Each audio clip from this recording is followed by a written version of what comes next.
अस्सलाम वालेकुम स्टूडेंट्स। हम लोगों ने 10th की फ़िज़िक्स को आज से स्टार्ट करना है। सबसे पहला जो चैप्टर है वो है हमारा chapter number 10, that is about simple harmonic motion.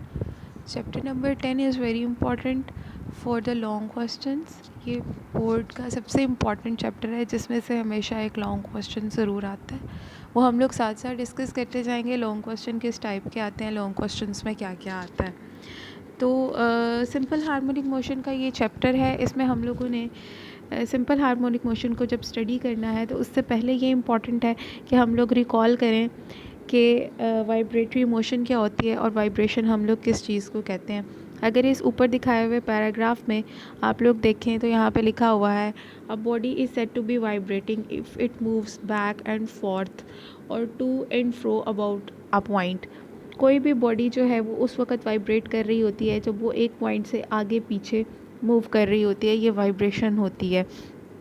इसमें हमने बहुत सी एग्जांपल्स पढ़ी थी, motion of a simple pendulum, a lot of, ये हम 9th क्लास में कवर कर चुके थे। उसके बाद ये आप अंडरलाइंस देख रहे हैं, यहाँ पे अंडरलाइन की हुई है मैंने, ठीक। ये जो अंडरलाइन है ये हमारे पास वाइब्रेशन को डिफ़ाइन कर रही हैं, ये सारी जितनी भी अंडरलाइन हुई हुई हैं। तो हम लोग इसकी डेफिनेशन यहाँ पे देखते हैं। Term for vibration is oscillation. Vibration को हम लोग ऑसिलेशन भी कहते हैं, अंडरलाइन किया हुआ है। A special kind of the vibratory और oscillatory motion is called the simple harmonic motion. तो सिंपल हार्मोनिक मोशन भी एक ख़ास किस्म की वाइब्रेटरी मोशन ही होती है।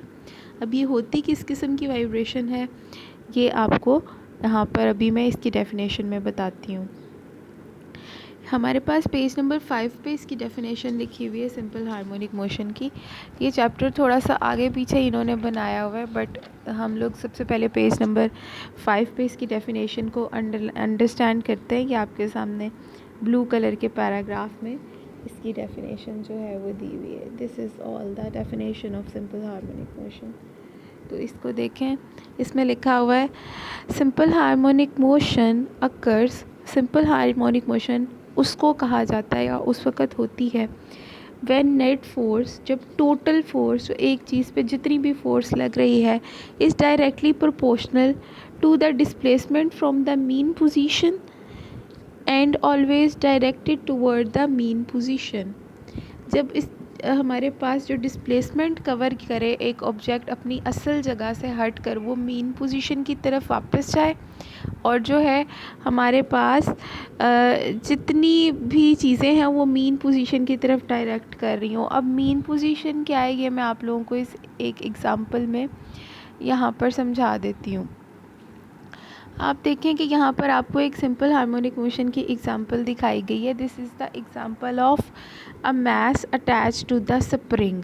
अब स्प्रिंग जो है वो किस तरह मूव करता है आपको पता है। स्प्रिंग को अगर हम अपनी तरफ खींचें, अगर मैं इस वाले स्प्रिंग को इस तरफ को खींचूं तो ये अपनी जगह से आगे और पीछे मूव करेगा, इस तरह से मूव करेगा, ठीक है। तो ये जो इसकी पोजीशन यहाँ पर उसने शो की हुई है, फ़िलहाल ये अपनी एक जगह पे पड़ा हुआ है, इस जगह पे पड़ा हुआ है, उस जगह का नाम ओ है, ये वाली जगह इसकी फ़िक्स पोजीशन है, तो इसको हम इसकी मीन पोजीशन कहेंगे।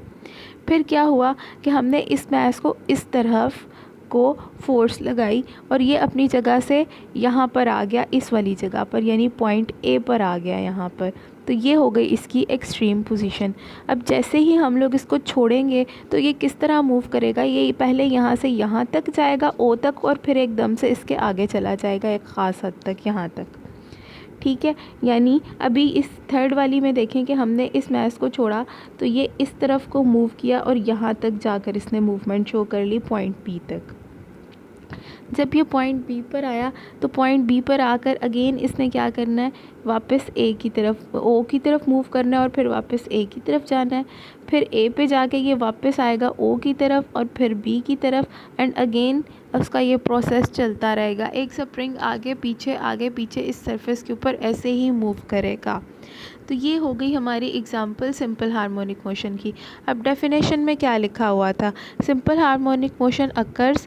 सिंपल हार्मोनिक मोशन उस वक़्त होती है व्हेन द नेट फोर्स, जब इस स्प्रिंग के ऊपर जितनी भी फोर्स लग रही है, is directly proportional to the displacement from the mean position.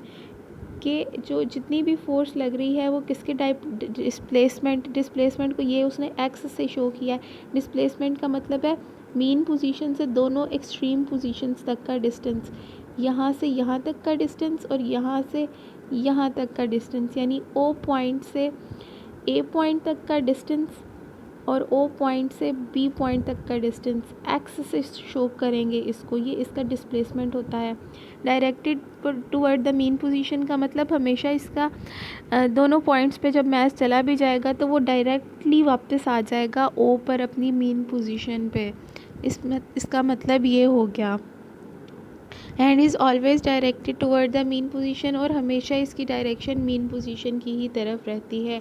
Simple harmonic motion एक हमारी ऐसी मोशन होती है कि अगर बॉडी को अपनी जगह से डिस्टर्ब करके आगे और पीछे एक्सट्रीम पोजीशंस पर ले जाया जाए तो वो फ़ौरन से वापस अपनी मीन पोजीशन की तरफ आ जाती हैं। जैसे कि हमारे पास इस मैस और स्प्रिंग सिस्टम में मैस को हमने ओ पोजीशन पे वो पड़ा हुआ था उससे ए पे ले गए तो वो फ़ौरन से वापस जो है वो ओ पे आया और फिर अगेन बी की तरफ मूव किया। वाइब्रेशन उसने शुरू कर दी, लेकिन उसकी जो वाइब्रेशन है वो हमेशा किस